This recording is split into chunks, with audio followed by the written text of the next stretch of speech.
तो दिल्ली एनसीआर में सांसों से जंग लगातार जारी है। लगातार स्थितियां गंभीर बनती हुई दिखाई पड़ रही है। राजधानी दिल्ली में वायु प्रदूषण बहुत खराब स्तर पर पहुंच गया है।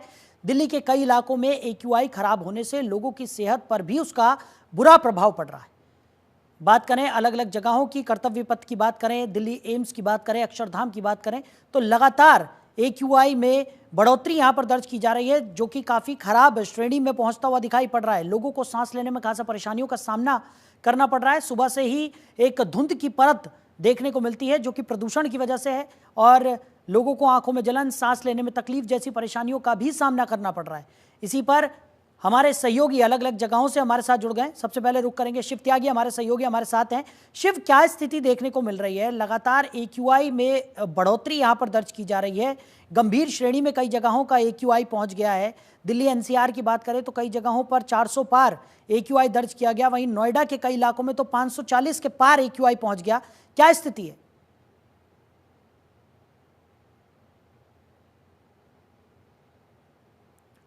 शिव, सुन पा रहे हैं आप? जी, अगर नोएडा की बात करें तो नोएडा और ग्रेटर नोएडा में 10 हॉटस्पॉट्स हैं जो बनाए गए हैं, और उन सभी हॉटस्पॉट पे सबसे ज़्यादा जो एक्यूआई है वो आज सुबह देखने को मिला था।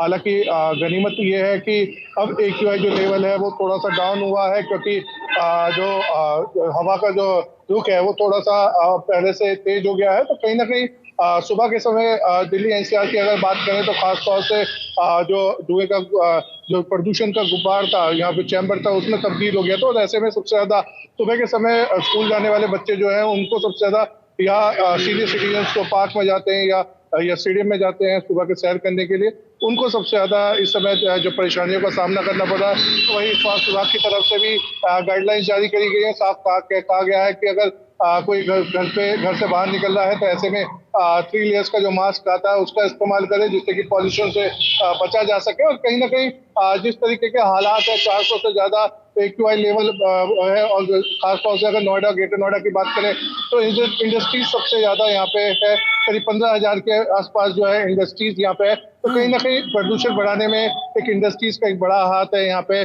जिस तरीके से पॉल्यूशन लगातार बढ़ रहा है, तो कहीं ना कहीं यहाँ पे एक जिम्मेदारी जहाँ पे पॉल्यूशन विभाग को अगर कार्रवाई की अगर बात करें तो यहाँ पे करीब 5 करोड़ रुपए का अब तक पॉल्यूशन डिपार्टमेंट जुर्माना लगा चुका है। लेकिन उसके बावजूद भी जो हालात है बद से बदतर है। तमाम जगहों पे जो प्रदूषण का लेवल है वो 400 से ज्यादा, जो कि बेहद खराब श्रेणी में माना जाता है। ऐसे में अगर नोएडा प्राधिकरण की अगर बात करें या ग्रेटर नोएडा में तमाम उस जगहों पे पानी का छिड़काव किया जा रहा है, पेड़ों पे छिड़काव किया जा रहा है, जिससे कि जो धूल है वो ना उड़े। लेकिन उसके बावजूद भी देखा जा रहा है कि तमाम जगहों पे जो एक्यूआई लेवल है वो बढ़ रहा है। तो ऐसे में बेहद ही खराब श्रेणी में दिल्ली एनसीआर के जो लोग हैं वैसी दूषित हवा में रहने को मजबूर है। जी, सोनीपत से हमारे सहयोगी विनीत भी हमारे साथ जुड़े हुए हैं। विनीत का रुख करेंगे। विनीत, तो सोनीपत में क्या स्थिति देखने को मिल रही है? क्योंकि लगातार जो वायु की गुणवत्ता है वो खराब की श्रेणी में यहाँ पर दर्ज की जा रही है। लोगों का सांस लेना काफ़ी ज़्यादा दूभर हो गया है। हालांकि सरकारों की तरफ से भी लगातार प्रयास किए जा रहे हैं कि स्थिति को नियंत्रण में लाया जा सके, लेकिन तमाम जो प्रयास है वो नाकाफी साबित हो रहे हैं। क्या स्थिति है सोनीपत में? मैं कंपेयर करूंगा दिल्ली से, क्योंकि दिल्ली एनसीआर की टच में बिल्कुल सोनीपत है और सोनीपत भी एनसीआर का एक हिस्सा है। वहीं दिल्ली की टच में होने के कारण इसका एक्यूआई लेवल जो है 250 के लगभग रहा है। और कल की बात करूं साहिल तो 317 के लगभग एक्यूआई लेवल रहा है। और वहीं जो चादर है, एक ऐसी प्रदूषण की चादर बनी हुई थी कल कि देखा जाए धुंध की चादर बनी हुई है, जिससे लोगों को खासी परेशानी का सामना करना पड़ रहा है साहिल। और देखा जाए तो जिला प्रशासन की तरफ से भी इसको लेकर काफी तैयारियां की गई है, क्योंकि हरियाणा और पंजाब पराली जलाने को लेकर जो है बेहद सख्त है। किसानों के ऊपर कार्रवाई करने में कहीं पीछे नहीं हट रहा है। वहीं जिला प्रशासन की तरफ से 12 किसानों पर भी एफआईआर की गई है। वहीं करीब 30,000 का जुर्माना भी साहिल लगाया गया है। लेकिन सोनीपत इंडस्ट्रियल हब भी है, क्योंकि सोनीपत में जगह जगह फैक्ट्री के भी एरिया है जहां से प्रदूषण फैल रहा है। वहीं जिला प्रशासन की मैं बात करूं तो जिला प्रशासन इस पर लगाम लगाने के लिए जो डीजल से चलने वाले जो फैक्ट्रियां हैं, जो जनरेटर वगैरह है, उन पे लगाम लगा चुकी है। वहीं जिला प्रशासन का कहना है कि अगर किसी भी तरह से प्रदूषण फैलाया जाएगा तो उनके खिलाफ सख्त से सख्त कार्रवाई की जाएगी। साहिल, ठीक है विनीत, आप बने रहिए हमारे साथ। हमारे सहयोगी सुनील भी हमारे साथ फरीदाबाद से जुड़ गए हैं, सुनील का भी रुख करेंगे। सुनील, फरीदाबाद में क्या स्थिति है? क्योंकि दिल्ली एनसीआर की बात करें, सोनीपत का, जैसे विनीत ने अभी बताया कि काफ़ी ज़्यादा स्थितियां जो है वो गंभीर की तरफ बढ़ती हुई नजर आ रही। और दिल्ली की अगर हम बात करें तो दिल्ली तो इस वक्त गैस का चैम्बर बना हुआ है, लोगों को खासा परेशानियों का सामना करना पड़ रहा है। फरीदाबाद में क्या स्थिति है?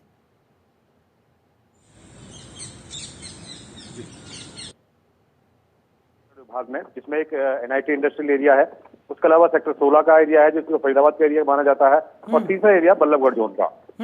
तो इन तीनों जोनों के बात करें तो एनआईटी जोन का जो एक्यूआई लेवल है अभी 234 है, जो कि मॉडरेट की स्थिति में है, यानी कि अभी कंट्रोल में स्थिति है। हालांकि इसको ऑरेंज कैटेगरी में रखा गया है। ऑरेंज कैटेगरी को भी खतरनाक माना जाता है क्योंकि बच्चों और बुजुर्गों के लिए ये स्थिति जो है खतरनाक श्रेणी में आती है। इसके अलावा बात करें फरीदाबाद एरिया की, तो फरीदाबाद का जो एक्यूआई लेवल है वो 223 है।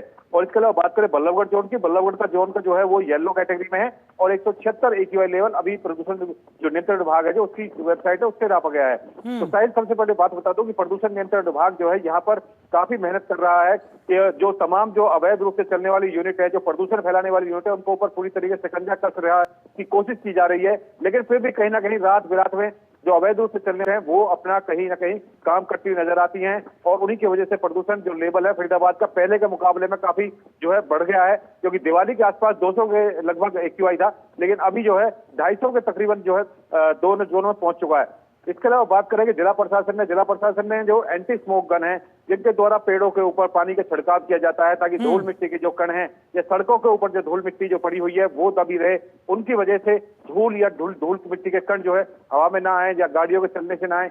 तो कई तरीके की जो सुविधाएं हैं वो यहाँ पे करने की कोशिश की गई है। स्वास्थ्य विभाग की बात करें तो स्वास्थ्य विभाग ने भी एडवाइजरी जारी की है बच्चों और बुजुर्गों के लिए कि वो अपने अपने घरों में रहें, घरों से रहकर ही अपने ज्यादातर काम निपटाएं, जरूरी ना हो तो बाहर ना निकलें। सुबह और शाम जो है धुंध का जो स्मॉग है वो देखने को मिलती है। इसके अलावा जो सुबह और शाम की जो ठंड है उसमें बढ़ोतरी हुई है। हालांकि हवा का जो प्रभाव है, हवा का प्रभाव यहाँ पे थोड़ा कम है। इसकी वजह से जो चारों तरफ जो प्रदूषण की जो यूनिट्स हैं उनका धुआं कहीं ना कहीं वातावरण में ही अटक जाता है, जिसकी वजह से जो सांस लेने में और जो स्वास्थ्य जो हार्ट संबंधी है या जो अस्थमा संबंधित जो पेशेंट हैं उनको खासी मशक्कत करनी पड़ रही है अभी। और आने वाले समय में प्रशासन ने और जो है इसके ऊपर लगाम लगाने की कोशिश करने के चलते और ज्यादा जो प्रशासन जो, क्योंकि यहाँ पर 17 टीमें जो है गठित की गई है, जो अलग अलग जोन के अंदर जाकर जो जैसे किसी में जो कूड़े में आग लगाने की घटनाएं हैं या किसी और तरीके की जो घटनाएं होती हैं, जो कूड़े से संबंधित अलग है या किसी और चीज में आग लगाती है, प्रदूषण फैलता है, उनको ऊपर निगरानी की जा सके और उनके ऊपर नियंत्रण करने के लिए सभी 17 की 17 टीमें मुस्तैदी रूप से तक यहाँ पर काम कर रही हैं। तो उसी का ये परिणाम है साहिल कि जो अब की बार यहाँ पर जो प्रदूषण जो नियंत्रण बोर्ड है वो और प्रशासन प्रदूषण को काफी हद तक रोकने में कामयाब हुआ है। क्योंकि पिछले साल के मुकाबले में अब की बार तो ये लगभग ना के बराबर कहूंगा, क्योंकि पिछली बार एक्यूआई लेवल जो है 400 450 हो गया था, जो कि तीनों जोनों के अंदर सबसे ज्यादा था। और दिल्ली एनसीआर के अंदर भी जो गैस का चैम्बर जो है फरीदाबाद बन गया था। लेकिन अब की बार जो प्रशासन की ओर से जो यहाँ पर कार्रवाई की गई है उसकी तरफ से जो यहाँ के आमजन है वो भी संतुष्ट है और कहीं ना कहीं जो प्रदूषण के ऊपर उसके ऊपर भी नियंत्रण पूरी तरह से रखा गया है। जी साहिब। चलिए सुनील, गनीमत है कि फरीदाबाद में स्थितियां फिर भी अभी कंट्रोल में यहाँ पर नजर आ रही हैं। शिव हमारे सहयोगी लगातार हमारे साथ बने हुए हैं। शिव, दिल्ली एनसीआर की बात करें तो दिल्ली में कई तरह के नियम यहाँ पर लागू किए गए थे और हम देख रहे थे कि दिवाली से पहले ही ये तमाम नियम दिल्ली में लागू कर दिए गए थे, क्योंकि सभी को अंदेशा था कि दिवाली के बाद स्थितियाँ जो है वो और ज़्यादा गंभीर होती हुई नजर आएंगी। और ठीक उसी के अनुकूल यहाँ पर लोगों ने जिस तरीके से आतिशबाजी की है तमाम नियमों को दरकिनार करके, उसका भी बड़ा खामियाजा यहाँ पर भुगतना पड़ा कि 15 गुना वृद्धि प्रदूषण में यहाँ पर दर्ज की गई। उसके बाद की भी स्थिति की बात करें, क्योंकि 7 दिन बीत चुके हैं लगभग दिवाली को और अभी भी स्थितियां जो है वो गंभीर यहाँ पर बनती हुई नजर आ रही हैं। हालांकि तमाम कदम यहाँ पर उठाए जा रहे हैं, लेकिन पूरे मामले में राजनीतिकरण भी लगातार होता हुआ नजर आ रहा है। भारतीय जनता पार्टी की तरफ से लगातार आम आदमी पार्टी पर सवाल खड़े किए जा रहे हैं।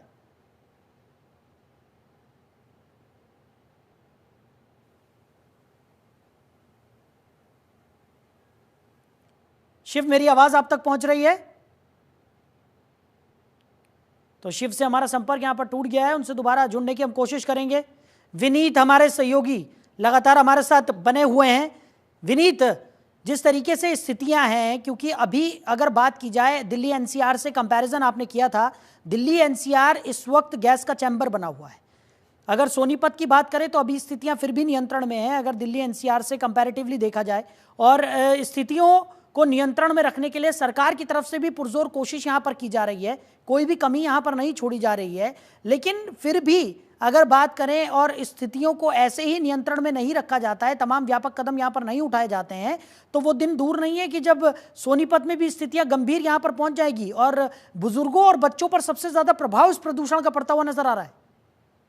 बिल्कुल साहिल, देखिए दिल्ली से मैंने कंपेयर किया है, और अगर दीपावली की बात करें, क्योंकि दीपावली को बीते अभी 7-8 दिन हो चुके हैं, तो वही प्रदूषण की जो चादर, मैंने कहा था कि प्रदूषण की चादर लगातार बनी हुई है, इस तरह इस कदर बनी हुई है कि जैसे लग रहा है कि ठंड हो गई है, धुंध पड़ गई है, भाई कोहरे की तरह वो चादर फैली हुई है। इससे साहिल देखा जाए तो अस्थमा हो या सांस के मरीज हो या फिर दमे के मरीज हो, इनको भी बड़ी भारी परेशानी का सामना करना पड़ रहा है। डॉक्टरों के जो हॉस्पिटल है, हॉस्पिटल में जो है मरीजों की संख्या बढ़ती जा रही है, और कहीं ना कहीं ये एक समस्या का कारण बनता जा रहा है, क्योंकि प्रशासन की तरफ से अगर कोई ठोस कदम नहीं उठाए जाते तो इसमें कहीं ना कहीं जिला प्रशासन हो या फिर राज्य सरकार हो, उसको भारी भरकम जो है नुकसान उठाना पड़ सकता है। साहिल, ठीक है शिव, मेरी आवाज आप तक पहुंच रही है?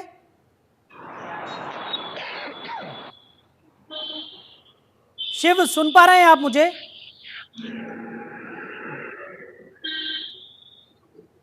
तो शिव से हमारा संपर्क यहाँ पर नहीं हो पा रहा, उनसे जल्द हम जुड़ने की कोशिश करेंगे। सुनील हमारे सहयोगी फरीदाबाद से लगातार हमारे साथ बने हुए हैं। सुनील, फरीदाबाद की जिस तरीके की जानकारी आपने दी, काफ़ी संतोषजनक इस वक्त स्थिति बनी हुई है पिछले सालों के मुकाबले, लेकिन क्योंकि दिल्ली एनसीआर से सटा हुआ है और ऐसे में जो स्थितियां दिल्ली एनसीआर में देखने को मिल रही हैं वो फरीदाबाद में ना हो, उसको लेकर क्या कुछ व्यापक कदम यहां पर उठाए जा रहे हैं? साथ ही साथ अगर कई चीज़ों की हम बात करें, क्योंकि लगातार हम देख रहे थे कि दिल्ली में जब भी प्रदूषण की बात होती है तो सवाल उठते हैं कि जो पड़ोसी राज्य हैं वहाँ पर पराली जलाने की घटनाएं होती हैं, जिसकी वजह से दिल्ली एनसीआर भी प्रभावित होता है। स्थिति प्रदूषण की अगर हम बात करें तो काफ़ी ज़्यादा बढ़ जाता है, लेकिन इस बार इन घटनाओं में भी क्या कमी यहाँ पर दर्ज की गई है?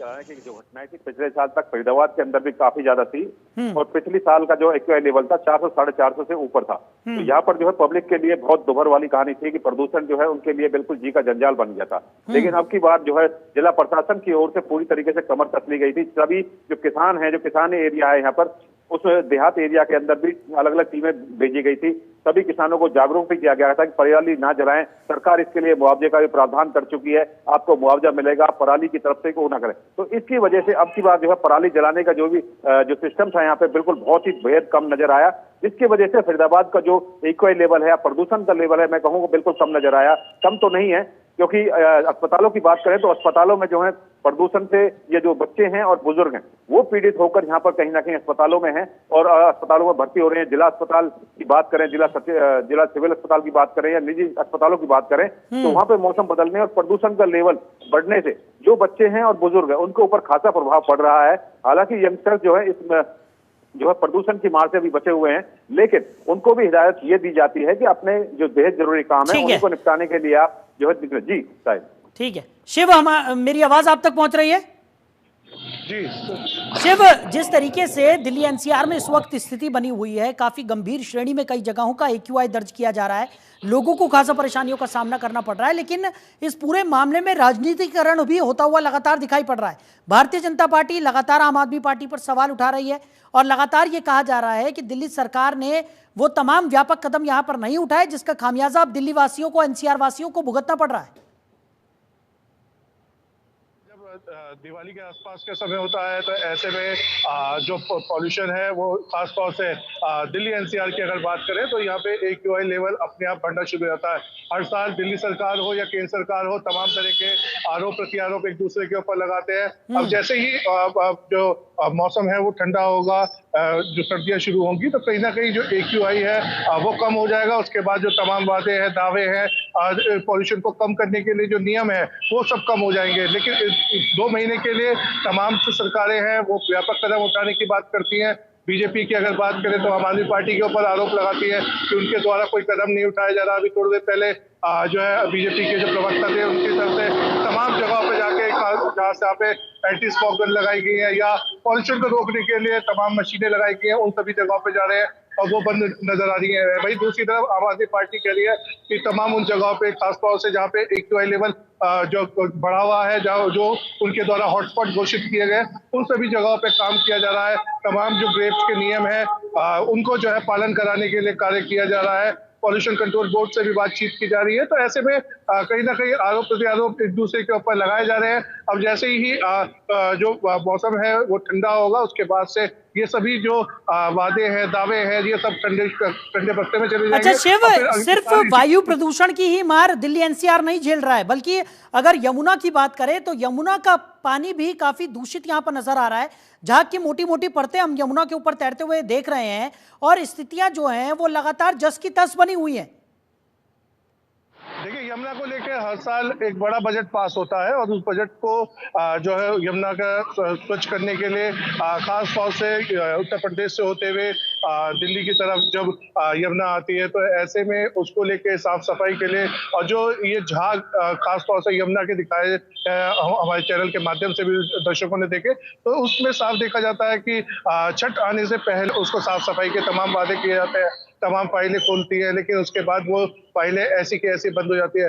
लेकिन आज बड़ा सवाल ये खड़ा होता है कि आखिर पूरे साल इस यमुना की साफ सफाई को लेकर किस तरीके के कदम उठाए, जो जिम्मेदार अधिकार हैं, अफसरान हैं, वो किस तरीके के कदम उठा रहे हैं। तो वही एक बड़ा सवाल होता है कि इन सरकार की तरफ से अब तक जो यमुना की साफ सफाई को लेकर कहाँ पे साफ सफाई की गई, कितनी सफाई की गई, इसको लेकर कोई जो है ये सब बातें सामने नहीं रखता। तो कहीं ना कहीं जो है आरोप प्रत्यारोप, राजनीतिकरण जो है, या चाहे वो यमुना की सफाई की बात करें या दिल्ली NCR के पॉल्यूशन की बात करें, तो आरोप एक दूसरे के ऊपर लगाएंगे। लेकिन फिर अगली साल इसी तरीके से दिल्ली NCR के जो लोग हैं इस बढ़ते पॉल्यूशन को लेके जो है फिर यहाँ पे रहने को मजबूर हैं, क्योंकि नौकरी पेशा वाले लोग हैं वो यहाँ से अपना मकान बना रखा है, लोग बेच के नहीं जा सकते या छोड़ के नहीं जा सकते। तो कहीं ना कहीं आम जनता को इस राजनीतिकरण के अंदर पिसना पड़ता है और आम आदमी जो है वो इसी तरीके से इस दूषित हवा में सांस लेने को मजबूर है। ठीक है, विनीत हमारे सहयोगी सोनीपत से लगातार हमारे साथ है। विनीत, सोनीपत में स्थिति काफी बेहतर है दिल्ली NCR से,